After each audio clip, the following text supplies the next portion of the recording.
इस कहानी की शुरुआत होती है एक छोटे से गांव से, जहां रात के ठीक 2 बजे गांव में एक रहस्यमयी घर प्रकट होता। यह घर आम घरों जैसा नहीं था, पूरी तरह से जंगली बेलों से ढका और एक अजीब सन्नाटा उसमें पसरा होता। एक भयानक चुड़ैल घर की रखवाली करती थी, लंबे उलझे बाल, लाल जलती आंखें और हाथ में एक झाड़ू लिए वह घर के चारों ओर झाड़ू लगाती रहती। गाँव वाले उसे देखकर कांप जाते। बच्चों को हमेशा कहा जाता, बेटा वहाँ मत जाना, वहाँ चुड़ैल रहती है। लोगों का कहना था कि जो भी उस चुड़ैल को देखता वो हमेशा के लिए गायब हो जाता। एक रात रायस्टार अपनी गर्लफ्रेंड के साथ गांव में आया। लोगों ने उसे चेतावनी दी, बेटा अगर रात को वो घर दिखे तो उसके अंदर मत जाना, वहाँ झाड़ू वाली चुड़ैल रहती है। रायस्टार हंसते हुए बोला, भूत वूत कुछ नहीं होता यार, ये सब गांव वालों की कहानी है। उसकी गर्लफ्रेंड भी हंसते हुए बोली, क्यों ना आज रात उस घर के अंदर जाकर देखते हैं। रात 2 बजे जैसे ही वह घर प्रकट हुआ, दोनों अंदर चले गए। अंदर उन्हें एक पुरानी झाड़ू दिखाई दी, जैसे किसी ने जानबूझकर उसे वहीं रखा हो। जैसे ही गर्लफ्रेंड झाड़ू के पास पहुंची, एक खौफनाक चीख गूंज उठी और एक डरावनी चुड़ैल प्रकट हो गई। अगले ही पल दोनों वहां से गायब हो गए। रायस्टार किसी तरह बचकर बाहर आया और अगले दिन उसने गांव वालों को सारी घटना बताई। गांव में डर का माहौल छा गया। अब हर रात किसी न किसी के गायब होने की खबर आने लगी। एक दिन गांव में कालू बाबा प्रकट हुए। गांव वालों ने रोते हुए अपनी सारी समस्या उन्हें बताई। बाबा ने कहा, अगर तुम वो झाड़ू मुझे लाकर दे सको तो मैं उस आत्मा को शांत कर सकता हूँ। रायस्टार हिम्मत दिखाते हुए बोला, मैं जाऊंगा उस घर में। बेटा ये रास्ता आसान नहीं है, वहाँ केवल साहस नहीं विवेक भी चाहिए। रात 2 बजे वो रहस्यमयी घर फिर प्रकट हुआ। रायस्टार अंदर गया और वही झाड़ू फिर से मिली। जैसे ही उसने झाड़ू उठाई, चुड़ैल प्रकट हुई। वो हंसते हुए बोली, अब तुझे भी अपने साथ लेकर जाऊंगी। लेकिन इस बार रायस्टार ने डरने के बजाय सामना किया। चुड़ैल ने अपने तमाम जादुई वार किए, लेकिन रायस्टार पर कोई असर नहीं हुआ। अचानक सुबह हो गई और घर के साथ साथ चुड़ैल भी गायब हो गई, लेकिन झाड़ू उसके हाथ में रह गई। रायस्टार झाड़ू लेकर कालू बाबा के पास गया। बाबा ने मंत्र पढ़ने शुरू किए और झाड़ू के चारों ओर आग की लपटें उठने लगी। तभी चुड़ैल चीखते हुए प्रकट हुई, बाबा ये गलती मत करना, मुझे मत जलाना, तू गांव वालों को क्यों मार रही है। चुड़ैल रोते हुए बोली, सालों पहले मैं इसी गांव में घर घर जाकर झाड़ू लगाती थी, बदले में मुझे कुछ खाना और पैसे मिलते थे। एक दिन जब मैं रणवीर के घर झाड़ू लगा रही थी, तभी रणवीर मेरे साथ जबरदस्ती करने लगा। मैंने चीखा चिल्लाया पर कोई मदद को नहीं आया, मैं मर गई। और रणवीर हंसते हुए बोला, आज तो मजा आ गया। तभी मेरी आत्मा जिंदा हो गई और उसके साथ साथ उसका घर गायब कर दी। अब मैं सारे गांव वाले को सजा दे रही हूँ क्योंकि किसी ने मेरी मदद नहीं की थी। इतना कहकर चुड़ैल ने एक जोरदार चीख मारी और कालू बाबा बेहोश हो गए। अगला पार्ट और भी भयानक होने वाला है। पार्ट 2 के लिए कमेंट करो। चुड़ैल का खौफ अभी बाकी है।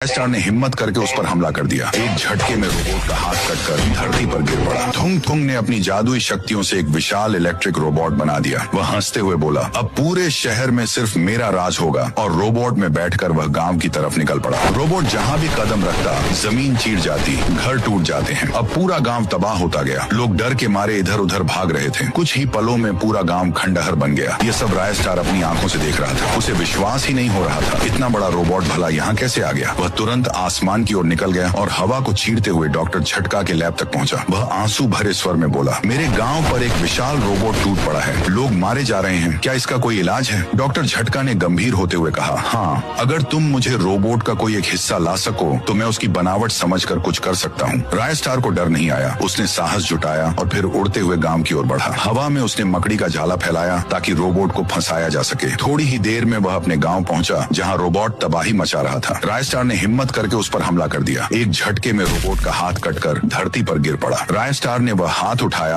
और तुरंत डॉक्टर झटका के पास पहुंचा। डॉक्टर ने रिसर्च शुरू की। कंप्यूटर स्क्रीन पर जो तस्वीर आई वह देखकर डॉक्टर चौंक पड़ा। वह तस्वीर किसी और की नहीं बल्कि थुंग थुंग का था। डॉक्टर दौड़कर रायस्टार के पास गया और बोला, वो रोबोट कोई मामूली रोबोट नहीं है, उसे रोबोट थुंग थुंग ने बनाया है। उस पर काबू पाना इतना आसान नहीं होगा, तुम्हें थुंग थुंग की मदद चाहिए। रायस्टार धन्यवाद कहकर आसमान की ओर निकल गया। कुछ ही देर में वह हवा को चीरते हुए थुंग थुंग के अड्डे पर पहुंचा। वहाँ थुंग थुंग और भी रोबोट बनाने में जुटा था। रायस्टार ने उसकी तरफ भागकर पूछा, तुम क्यों गांव वालों को मार रहे हो, तुम क्या चाहते हो। थुंग थुंग की आंखें भर आईं। उसने रोते हुए बताया, सालों पहले मैं अपने बेटे साहोर के साथ रहता था। एक रात एक छोटा रोबोट हमारे घर में घुस आया और मेरे बेटे पर हमला कर दिया। साहोर वहीं मर गया। वह रोबोट डॉक्टर झटका का था। उस दिन मैंने बदला लेने की कसम खाई। मैंने अपने तंत्र मंत्र से एक बड़ा रोबोट बनाया। एक दिन जब मैं उसे चल रहा था, अचानक मैं उसमें से नीचे गिर गया और अब वह रोबोट मेरे नियंत्रण से बाहर हो गया। गया है। राय स्टार बोला, क्या उसको खत्म करने का कोई उपाय है? थुंग थुंग ने कहा, हाँ है, लेकिन तुम्हें उसे उसके सर पर मारना होगा क्योंकि उसका शरीर बहुत मजबूत है। राय स्टार ने धन्यवाद कहा और गांव की ओर बढ़ने लगा। दूसरी तरफ रोबोट गांव को पूरी तरह तबाह कर रहा था। तभी राय स्टार वहां पहुंचा और चिल्लाते हुए बोला, अरे मूर्ख रोबोट, हिम्मत है तो मेरा सामना कर। रोबोट गुस्से से लाल हो गया और राय स्टार का पीछा करने लगा। कुछ ही देर में दोनों गांव से बहुत दूर आ गए। अचानक राय स्टार हवा में उछला और सीधे रोबोट के ऊपर जा गिरा। उसने अपने त्रिशूल को निकालकर रोबोट के सर पर वार किया। रोबोट तेज आवाज के साथ दो टुकड़ों में बंट गया और उसके शरीर से खून निकलने लगा। राय स्टार जोर जोर से हंस रहा था।